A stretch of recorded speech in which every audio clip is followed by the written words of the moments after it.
The so-called UK, they call themselves Great Britain. It's not so great anymore, right? GB, Great Britain. So what's happening in Great Britain right now? So yeah, things are happening there. So a few interesting, not important but interesting developments in the UK. So for instance, let me share my screen. That what's that individual's name? Swella Braverman. She resigned a couple of days ago, right? Today is October 22. 3 days ago, she resigned. So here's what I wrote about that on Twitter. Here we are. So Swella Braverman sent her resignation to the prime minister, and she put that on Twitter. Very interesting, very nice words and all that, right? And she took many digs at the prime minister. Yeah, that's what I said. This is not a resignation. This is a bid for leadership, a challenge to the British Prime Minister Liz Truss. And less than 24 hours after this tweet, Liz Truss resigned. Right. So, and a few days. I mean, how many days ago had I said this? I think about 2-3 weeks ago, somebody had asked me a question about Liz Truss. Is she going to be a good prime minister, bad prime minister, strong prime minister, and so on, something like that? And I said that Liz Truss is a nobody, and she is not going to be very. She's essentially irrelevant. The UK is more or less the new Japan. In Japan, apart from the great and the late Shinzo Abe, there's been a revolving door of prime ministers who come and go, come and go, come and go, because Japan is essentially a vassal state of the US. It's under permanent US military occupation, and everything that happens in Japan happens with America's permission, essentially. And they don't want there to be any strong Japanese leader that could possibly in the future pose a challenge to US hegemony over Japan. The same thing you are seeing in the UK now in the past few years, right? They have reduced the UK to the same status as they have reduced Japan to. So I had said in response to that question just a few 2-3 weeks ago, I had said that Liz Truss is essentially a nobody. She is not going to matter, and she's not going to achieve anything of any significance. And here we are. I think she's the shortest serving prime minister, or one of the shortest serving prime ministers of all time in the UK. So she's out of the revolving door, and now we don't know who's going to come next, right? So that's what's happened. And there are a bunch of nobodies, nobody like politicians, who are now again in the fray for that irrelevant position of the UK prime minister, because it doesn't matter who the UK prime minister is. It doesn't really matter, because the UK is now a vassal state of the US. It's the Americans that are controlling whatever happens there. So it's something that you put on your CV, that yes, I was PM of the UK for so and so months or so and so weeks or whatever it is. That's how it is. So people want to put that on their CV, and that's why you will have a new race now, new race for the prime minister. And who is in the fray for that?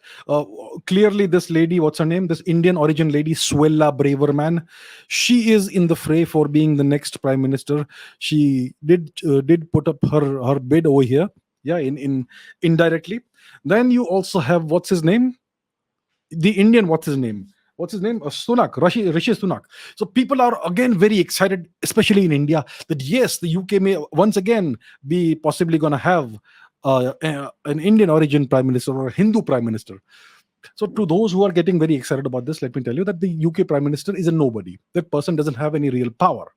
So whether you have a person as a puppet of Indian origin or whatever, it makes no difference. It's not going to help India in any way, right? It may make you feel happy or whatever, but it doesn't really matter in the world.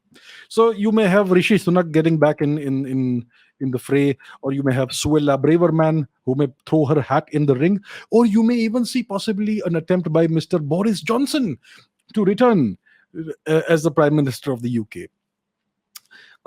Boris Johnson is a very interesting character, obviously. We know that, right? It is said that his earliest ambition as a child, was to be the king of the world, right?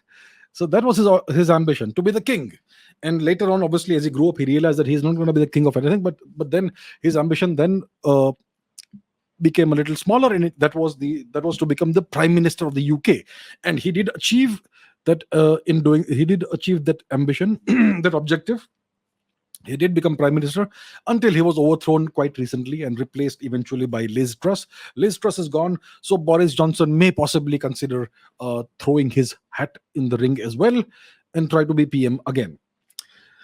Now, in a strong nation, the prime minister position, or the position of the president or whoever rules the nation, is it should be nothing but a stepping stone to serving the nation. So any real leader or strong leader, their ambition should not be to be the prime minister or the president. Their ambition should be to serve the nation in the greatest way possible. And for that, you want to become the prime minister or the president, depending on what kind of system you have. And once you become the prime minister, then that's when you try to achieve your actual ambition of serving the nation and making it greater. The the biggest ambition should not be to be the prime minister or the president. It should be to serve the nation. But in the case of somebody like Boris Johnson, his greatest ambition was simply to be the PM, not to serve the nation, because he didn't end up serving the UK in any great way whatsoever. So the UK, let me once again tell you, is an irrelevant nation. It is not a first class or first rate world power. It's not even a second rate world power. It's a third rate world power. Its only relevance is that of money launder as the global money laundering epicenter or hub of the world, where every single tin pot dictator or despot has a bank account and investments, whether it's in London or wherever else. And most dictators and fugitives, they end up in London eventually, and they buy big properties there. So that's all the UK is. And it essentially serves to wash the world's dirty laundry and dirty money. That's the only relevance the UK has. Who the prime minister is completely irrelevant. It doesn't matter who becomes the prime minister. The nation is irrelevant, right? And now you're gonna see more trouble for the UK. There's a referendum that's been proposed by the Scots, by Scotland. This referendum could take place in 2023. This is an independence referendum. So the Scots may once again try to become independent. It's called IndyRef 2. So let's look at the background of this. What happened? I mean, there was a referendum earlier, right, in Scotland. I think it was in 2014. And about 55% of the population of Scotland, those who voted, about 55% of those voted no, that we do not wish to leave the United Kingdom. Right? They said no. So the majority vote was no. But then you had the Brexit, the exit of the UK from the EU, the European Union. And this happened on 31st of January, on the 31st of January 2020. See, about 5.5 years after the Scots voted to not leave the UK. Now, the problem is this, when it comes to Scotland, that approximately 60% of the votes, more than 60% of the votes in Scotland were opposed to Brexit. But overall, the UK supported Brexit. And that's why the UK left the EU. So the majority of the people of Scotland did not want the UK to leave the EU. So now there is this internal pull within the UK. The Scots wanted to remain in the EU, but overall the UK voted to exit. So clearly, the hopes and aspirations of the people of Scotland do not match the hopes and aspirations of the people of the overall UK. And that's why there is possibly going to be a new referendum, and this time the result could be very different. This time most of the people of Scotland may possibly vote to leave the UK, and that could set off a chain reaction. There's Northern Ireland, which is illegally under occupation by the UK, essentially by England. There's Wales. Wales also is not essentially an English region. They have their own language, the Welsh language, which is being slowly destroyed by English imposition. And similarly, when it comes to Scots Gaelic, the language of Scotland, that also is being essentially annihilated by the imposition of English. Most people in Scotland aren't even able to speak their own language. So that's what's happening. So you may have these things cropping up very soon. Scotland could possibly vote to leave the UK in 2023, and maybe that could trigger off something in Wales and possibly Northern Ireland. Now, Northern Ireland is under forcible occupation by the UK, right? So I'm not sure if they will even be allowed to hold a referendum. But yeah, you could see these things happening. You could possibly see, probably not, see problems cropping up once again, like the troubles, the Northern Ireland, they call it the insurgency, which was the freedom struggle against English occupation, right? Which was essentially funded by the US, which most people will not speak about, but that's what happened. That's how it was. And as soon as that guy, what's his name? Tony Blair. As soon as Tony Blair became the Prime Minister of the UK, the Northern Ireland insurgency miraculously ended, right? And you had the peace deal and all that.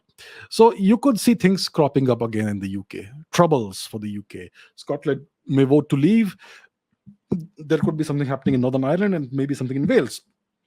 Essentially, in the next few years, maybe couple of decades, you may actually see one or more partitions of the UK, which would be what I would call karmic justice.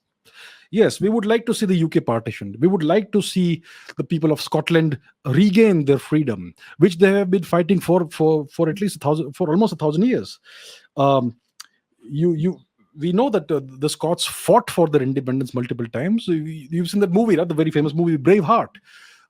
William Wallace fighting alongside or under the banner of Robert the Bruce against the English occupation under Edward Longshanks, who was a descendant of William the Conqueror, and so on. So the Scots have fought for their independence for nearly a millennium, and it would be good to see them achieve their independence, right? And the same goes for Northern Ireland and also for Wales. So we would like to see this sort of justice happen, and we would like to see the UK partition, which is nothing but something that would represent the hopes and ambitions and the just fight, the just struggle for independence for the occupied territories. So yeah, that's something that could be coming up. That would be, I think, that will happen eventually, sooner or later. So yeah, that's about England, about the UK, what's happening there. Liz Truss is gone. Like I said, she was irrelevant. She did indeed turn out to be irrelevant. When I said that she's a nobody and she's irrelevant, a lot of people got angry. I saw a lot of comments, a lot of angry comments, which are obviously still there. You can look it up. And people are saying that, what do you mean by she's irrelevant? She's achieved so much and all that. Well, here you are. Here you are. She's gone and she did not achieve anything. One of the shortest serving prime ministers of all time in the UK. And things are not going to get better for the UK. Well, I'm not complaining.